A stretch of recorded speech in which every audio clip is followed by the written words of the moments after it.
Je ne m'attendais pas à ce qu'une simple visite chez le médecin change ma vie à jamais, mais ce jour-là, tout a basculé en un instant, me laissant pris dans un tourbillon de confusion et de désirs inavoués.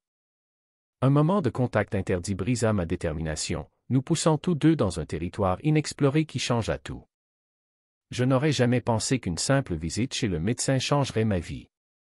Je veux dire, qui s'attend à quelque chose de bouleversant dans une situation aussi banale?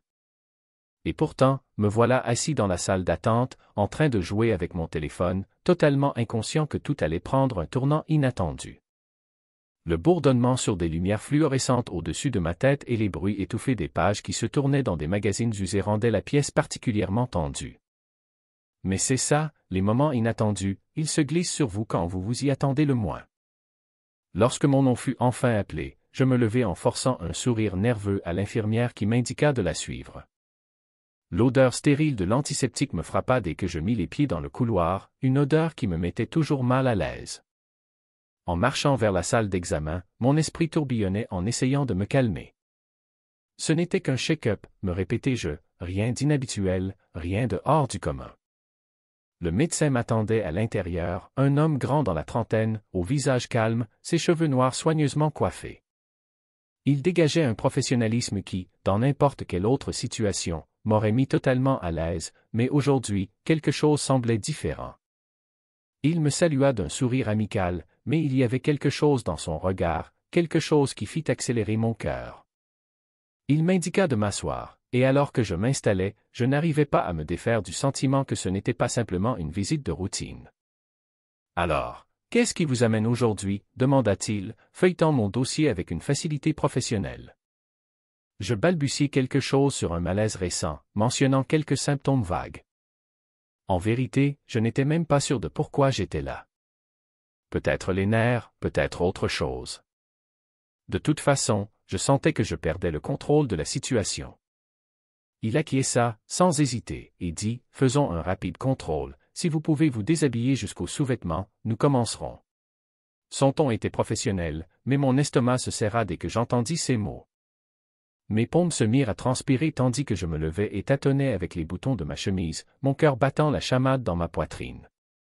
Je savais que c'était la procédure standard, quelque chose que les médecins faisaient tous les jours sans y penser, mais quelque chose en moi sentait que ça n'allait pas. En m'asseyant de nouveau, déshabillé, je me sentais exposé d'une manière que je n'avais pas anticipée. J'attrapai son regard un instant, avant qu'il ne détourne rapidement les yeux, se concentrant sur les instruments médicaux disposés sur le comptoir. Mais il y avait quelque chose de non dit, quelque chose qui m'envoya un frisson dans le dos. Il procéda aux vérifications habituelles, écoutant mon cœur, vérifiant mes réflexes. C'était tout à fait ordinaire, mais il y avait une tension dans l'air qu'aucun de nous ne pouvait ignorer.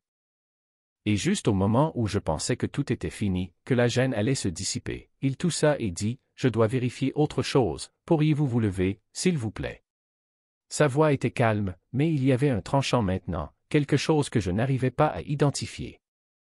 Sans réfléchir, je me levai devant lui, mon cœur battant plus fort, sentant ses yeux sur moi, le poids du moment pesant entre nous. Puis il s'approcha, plus près que je ne l'avais prévu, et avant même que je ne m'en rende compte, ses mains ajustaient la taille de mon pantalon. Son toucher dura un instant de plus que nécessaire. Je me figeai.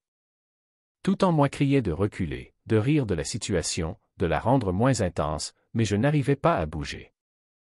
Mon esprit envoyait des signaux à toute vitesse me disant que c'était juste une partie de l'examen, mais mon corps savait qu'autre chose se passait, quelque chose que je n'étais pas prêt à admettre. Je déglutis difficilement, essayant de calmer les pensées qui tourbillonnaient dans ma tête, mais la façon dont il me regardait, l'intensité de son regard, c'était impossible à ignorer. Sa main effleura de nouveau ma peau, et je sentis mon visage rougir, mon corps réagissant de manière auquel je ne m'attendais pas. Il n'y avait plus de doute, il y avait une alchimie entre nous, même si aucun de nous n'en avait parlé. Puis, comme s'il se rendait compte de la tension, il recula brusquement, toussant à nouveau. « C'est tout pour maintenant, » dit-il, sa voix un peu trop décontractée, comme s'il tentait d'effacer ce qui venait de se passer. Mais je pouvais voir dans ses yeux qu'il ressentait la même chose. Ce n'était pas fini, pas du tout. Je me dépêchai de m'habiller, les mains légèrement tremblantes, ne pouvant pas m'empêcher de ressentir que j'avais franchi une ligne invisible. Le médecin se détourna, feignant d'organiser ses notes, mais l'atmosphère dans la pièce avait changé. Il y avait quelque chose d'indéfini, quelque chose qui flottait entre nous et que ni l'un ni l'autre ne savait comment gérer. Je pris mon sac et quittai la pièce, mon esprit tourbillonnant de 1000 pensées. Qu'est-ce qui venait de se passer? Était-ce juste dans ma tête? Mais je savais, au fond de moi, que quelque chose avait changé. Le toucher persistant du médecin, la façon dont son regard s'était maintenu sur le mien un instant de trop. Ce n'était pas mon imagination. Mais il y avait plus. Je pouvais le sentir. Ce n'était que le début de l'histoire. Et alors que je sortais de la clinique, l'air me paraissant lourd autour de moi, je ne pouvais m'empêcher de me demander ce qui allait se passer ensuite. Je ne pouvais pas me débarrasser de cette sensation de ce jour-là à la clinique. Elle s'accrochait à moi comme une ombre, me suivant à chaque heure de ma journée, se répétant sans cesse dans ma tête. Dans mon esprit, tout défilait encore, les mains du médecin, ses yeux, la tension non dite. C'était comme si je revivais ce moment en boucle. Chaque fois que j'y pensais, mon cœur battait un peu plus vite, et je me demandais, était-ce juste un malentendu ou y avait-il quelque chose de plus derrière cette rencontre? Les semaines passèrent, et j'essayais de me convaincre que ce n'était rien, que j'exagérais. Après tout, les médecins sont des professionnels formés, ils voient des centaines de patients chaque semaine. Je devais imaginer cette électricité dans l'air. Mais plus j'y pensais, moins j'en étais convaincu, ce n'était pas une simple consultation de routine, il y avait quelque chose de plus profond, quelque chose que ni lui ni moi n'avions reconnu. Puis, un jour, sans prévenir, je reçus un appel. « Bonjour » répondis-je, surpris de voir un numéro inconnu s'afficher sur mon téléphone. « Bonjour, c'est le docteur Hugues, dit-il. » Sa voix, au bout du fil, me fit revivre instantanément ce moment à la clinique. « Oh, bonjour » répondis-je en essayant de garder la voix stable malgré cette soudaine montée de nervosité. « Y a-t-il un problème? » fit-il après une courte pause. « Non, rien d'anormal, juste un suivi, ajouta-t-il. Vous avez mentionné vous sentir un peu décalé lors de votre dernière visite, et je voulais voir si tout allait mieux. Je fus pris au dépourvu par son appel. Oui, je suppose que ça va, rien de majeur, répondis-je, mais même en prononçant ces mots, je me demandais pourquoi il avait vraiment appelé. Il devait y avoir autre chose. Eh bien, c'est bon à entendre, dit-il, mais sa voix avait cette même nuance, cette sous-entendue chose non dite. Je pensais que, peut-être, si vous voulez, nous pourrions en discuter davantage.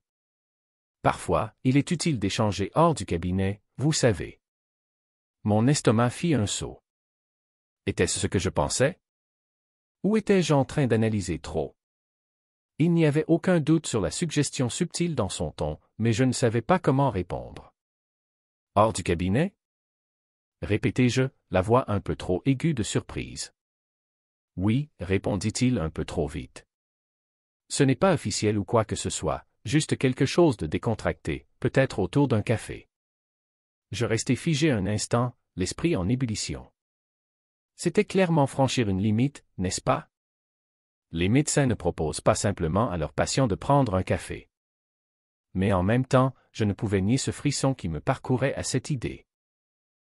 Oui, bien sûr, je suppose que ça pourrait être utile, me surpris-je à dire avant de pouvoir me retenir. Parfait, répondit-il, et je pouvais entendre le sourire dans sa voix. Que diriez-vous de demain après-midi? Il y a un café en centre-ville, juste près de la rue Elm. C'est calme, pas trop fréquenté, on peut se retrouver vers 15 heures. J'acceptai, raccrochant le téléphone, le cœur battant la chamade. Que faisais-je? Cela semblait dangereux, et pourtant je ne pouvais résister. Quelque chose m'attirait vers lui, quelque chose de magnétique et indéniable. Le lendemain, j'arrivai au café en avance, nerveux, l'énergie me rendant agité. Je scrutai la salle, m'attendant à ce qu'il se désiste à la dernière minute. Mais il arriva pile à l'heure, avec cette même attitude calme et professionnelle que j'avais vue à la clinique. Pourtant, il y avait quelque chose de différent en lui, peut-être dans son sourire quand il me vit, ou la façon dont ses yeux s'attardèrent un peu plus longtemps que de raison. « Salut » dit-il en s'asseyant en face de moi, me lançant un sourire presque trop détendu, comme s'il essayait de jouer la nonchalance sans vraiment y parvenir. Salut, répondis-je, mes propres nerfs à peine dissimulés derrière un sourire tremblant. Pendant quelques minutes, nous échangeâmes des banalités. Ce fut d'abord maladroit, chacun évitant la vraie raison de notre rencontre, mais peu à peu, la conversation se fluidifia. Il me demanda de ma vie, de mon travail, de mes loisirs, et pendant un moment, ce fut presque normal, comme deux personnes qui se retrouvent pour un café, rien de plus. Puis la conversation prit un autre tournant. À propos de votre dernière visite, dit-il, sa voix devenant plus sérieuse, il se pencha légèrement en baissant la voix. J'y ai beaucoup réfléchi. Je sais que j'ai franchi une limite, ce n'était pas professionnel, et j'aurais dû gérer cela autrement. Mais je n'arrive pas à arrêter d'y penser. Ces mots flottaient entre nous, lourds de tension. Je sentis mon pouls s'accélérer quand ses yeux se fixèrent aux miens, cette même intensité que dans la clinique revenait. Je ne savais pas quoi dire. Une part de moi voulait lui dire que ça allait, qu'il se faisait trop de soucis, mais la vérité était que moi aussi, j'y pensais beaucoup, plus que je ne voulais l'admettre. Je ne sais pas quoi dire, parvins-je enfin à murmurer à peine. Il soupira, passant une main dans ses cheveux. Je sais que c'est compliqué, je sais. Ça ne devait pas se passer comme ça. Mais il y a quelque chose ici, n'est-ce pas, entre nous? J'avalai difficilement ma salive, le cœur battant fort dans ma poitrine. Peut-être, murmurai-je, les mots échappant avant que je puisse les retenir. Il me regarda un instant, ses yeux cherchant une réponse, puis il tendit la main par-dessus la table. Une main effleurant la mienne, le contact était léger, presque hésitant, mais il m'a envoyé une décharge électrique. C'était la même sensation que j'avais eue à la clinique, cette même connexion silencieuse. Mais là, dans ce café, il n'y avait plus aucun doute. Je ne retirai pas ma main, au contraire, je la laissai traîner, sentant la chaleur de sa peau contre la mienne. Pendant un instant, nous restâmes là, en silence, la tension entre nous si palpable qu'on aurait pu la couper au couteau.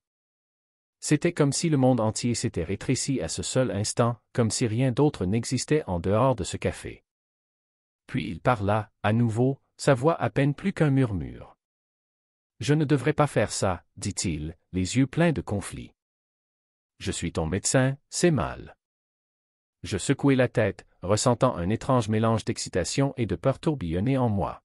« Mais ça ne me semble pas mal, répondis-je, la voix tremblante mais ferme. Il laissa échapper un soupir doux, presque résigné, ses doigts se serrant légèrement autour des miens. Je sais, c'est ça qui me fait peur.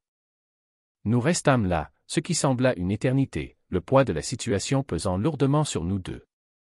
Ce n'était pas une simple séduction anodine, c'était quelque chose de beaucoup plus dangereux, quelque chose qui pouvait tout défaire. Mais aucun de nous ne pouvait y résister, l'attirance était trop forte. Finalement, il retira sa main, se penchant en arrière sur sa chaise avec un lourd soupir. « Nous devons être prudents, dit-il d'un ton sérieux. Si quelqu'un découvre cela. » Je sais, l'interrompis-je doucement, mais je ne peux pas faire semblant qu'il ne se passe rien entre nous. Il me regarda longuement, le visage tiraillé. Moi non plus, admis-il à voix basse. La conversation resta suspendue dans l'air, lourde de tension et sans résolution. Nous savions tous les deux ce qui était en jeu, mais aucun de nous ne semblait prêt à renoncer. Et alors que nous restions là, dans ce petit café, le monde extérieur semblait à des kilomètres. Je savais que ce n'était que le début. Les choses allaient devenir bien plus compliquées. Mais, en vérité, cela ne me dérangeait plus. Les jours qui suivirent cette rencontre au café furent flous, mais la tension entre nous ne fit que grandir.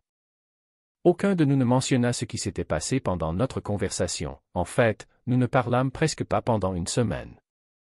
C'était comme si nous avions tous deux besoin de temps pour digérer, pour accepter que ce qui s'était déclenché entre nous ne pouvait pas être ignoré.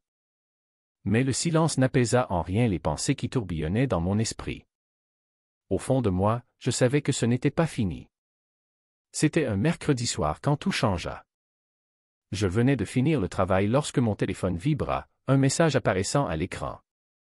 Mon cœur rata un battement en voyant son nom s'afficher, « J'ai besoin de te voir ».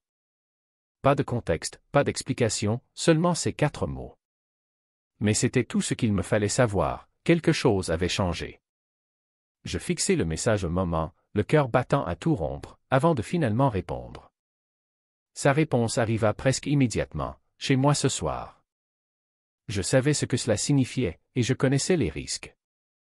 Ce n'était plus une simple séduction innocente, c'était franchir un territoire inconnu. Pourtant, malgré chaque pensée logique me criant de rester loin, de laisser tout cela derrière moi, je me préparais. Avant que je ne m'en rende compte, j'étais devant son immeuble, regardant les fenêtres, me demandant ce qui m'attendait à l'intérieur. Lorsqu'il ouvrit la porte, il n'y eut aucune hésitation, aucun bavardage maladroit. La tension accumulée entre nous pendant des semaines était comme un fil électrique vibrant dès que nos regards se croisèrent. Son appartement était faiblement éclairé, la douce lumière d'une lampe jetant des ombres sur les murs. C'était comme si le monde extérieur avait disparu, ne laissant que nous deux dans cet espace silencieux et chargé d'électricité.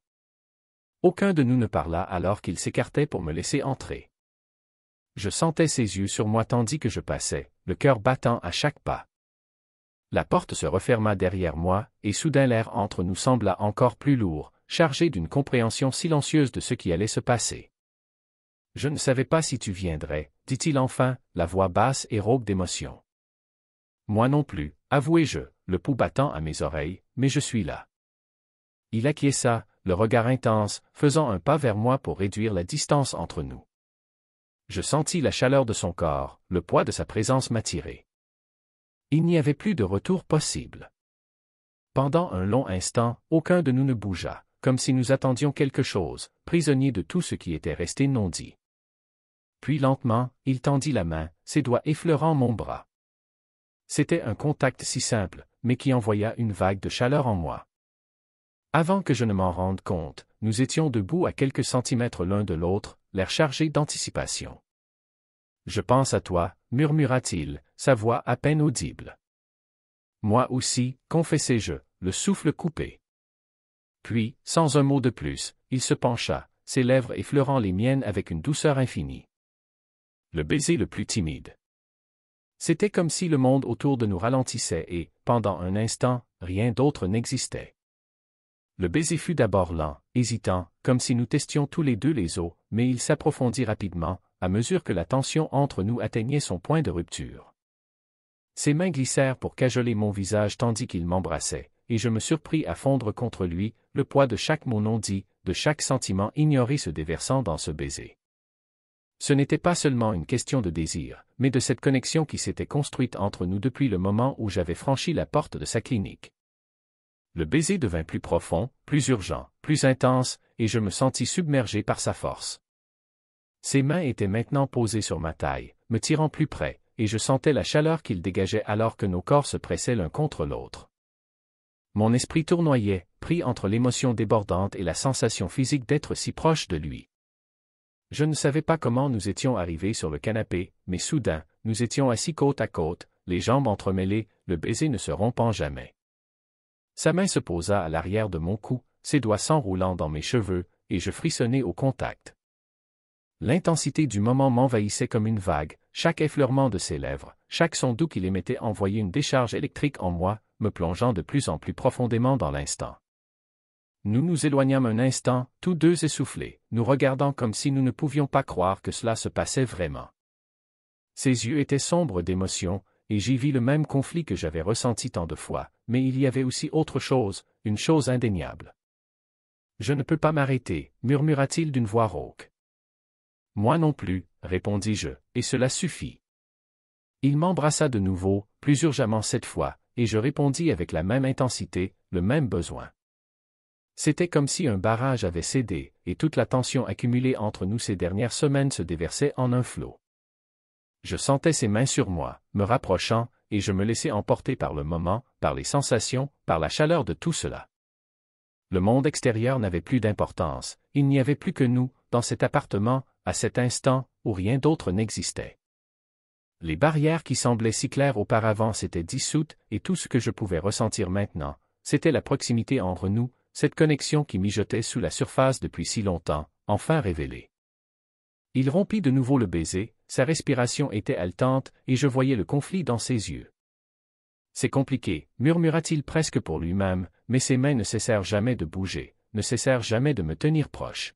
« Je sais, » murmurai-je en retour, le cœur battant dans ma poitrine, « mais ça ne doit pas forcément l'être. » Son regard s'adoucit, et pendant un instant, j'eus l'impression que la tension entre nous s'allégeait.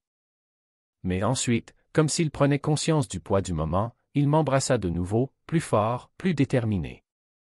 C'était comme s'il avait décidé que, peu importe la complexité de la situation, il ne laisserait rien l'arrêter, et moi non plus. Nos mouvements devinrent plus urgents, plus désespérés, comme si nous avions tous deux peur que cet instant nous échappe si nous ne le tenions pas assez fermement. Le poids des semaines de tension, des semaines à prétendre que rien ne se passait, pesait sur nous, et je savais que c'était le moment où tout allait changer. Nous restâmes ainsi pendant ce qui sembla être des heures, perdus l'un dans l'autre, dans l'intensité du moment.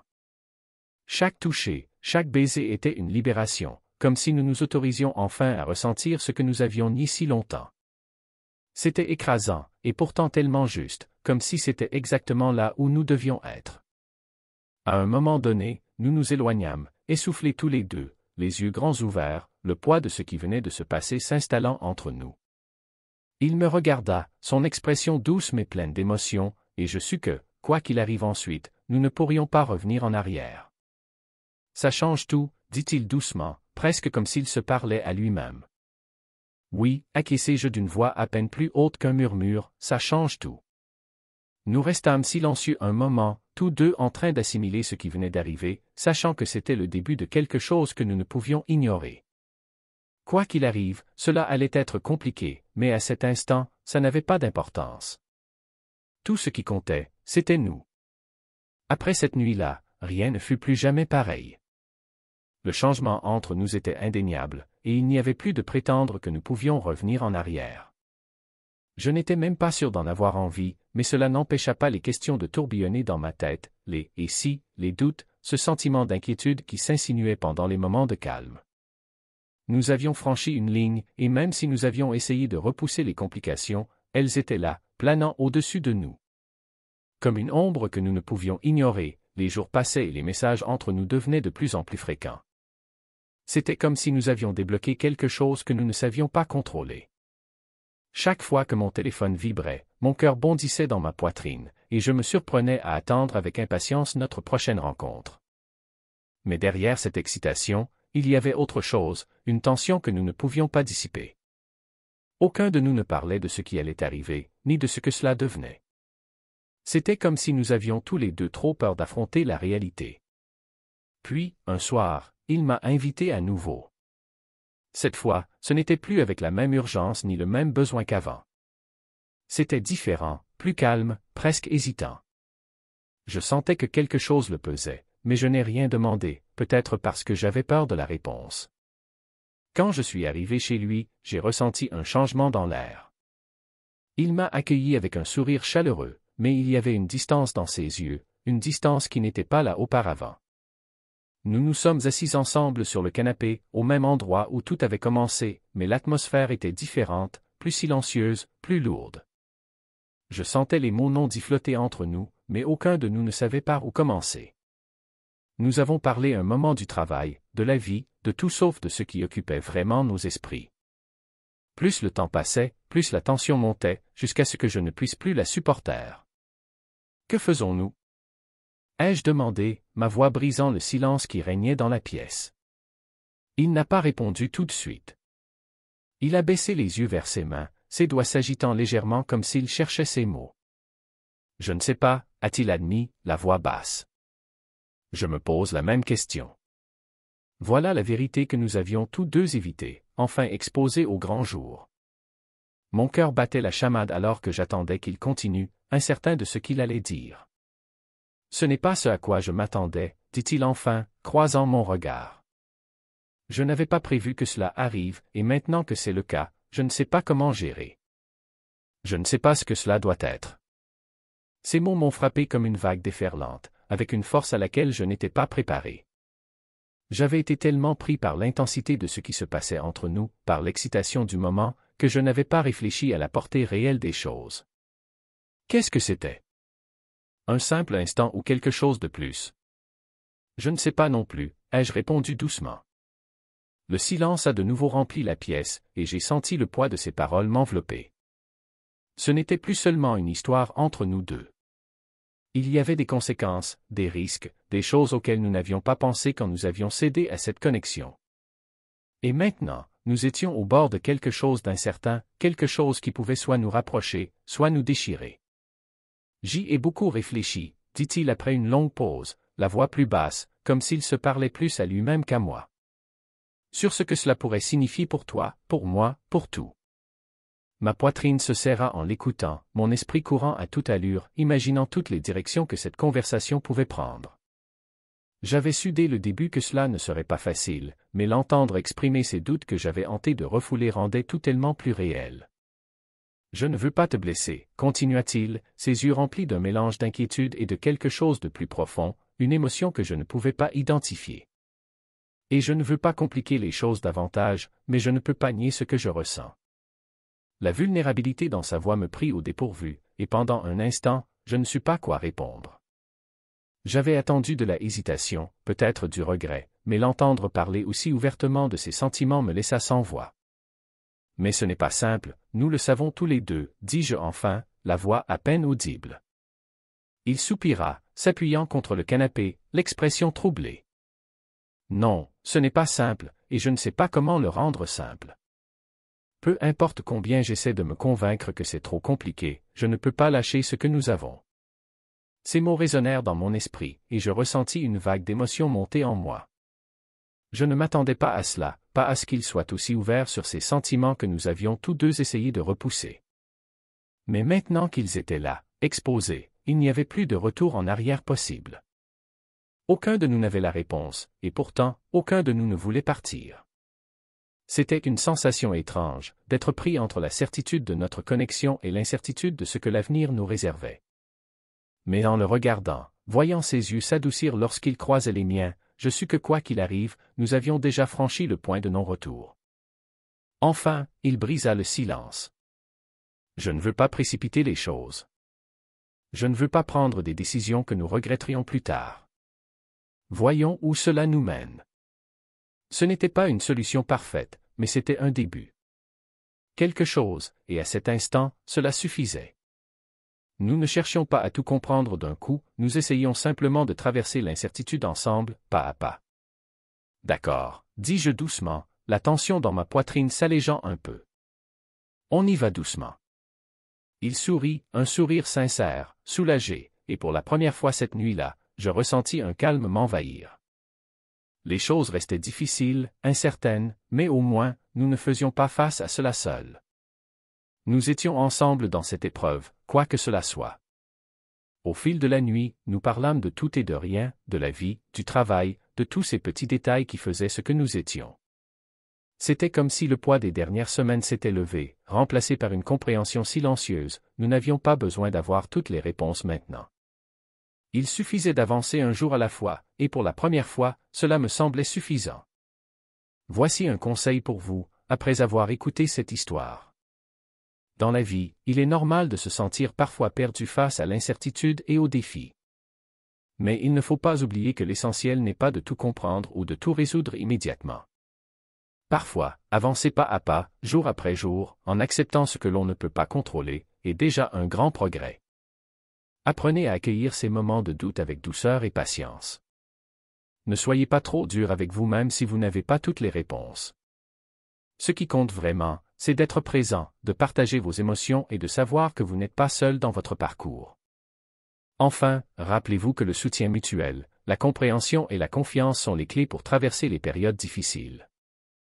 Ensemble, vous pouvez affronter l'incertitude, peu importe sa forme, et trouver la force d'avancer.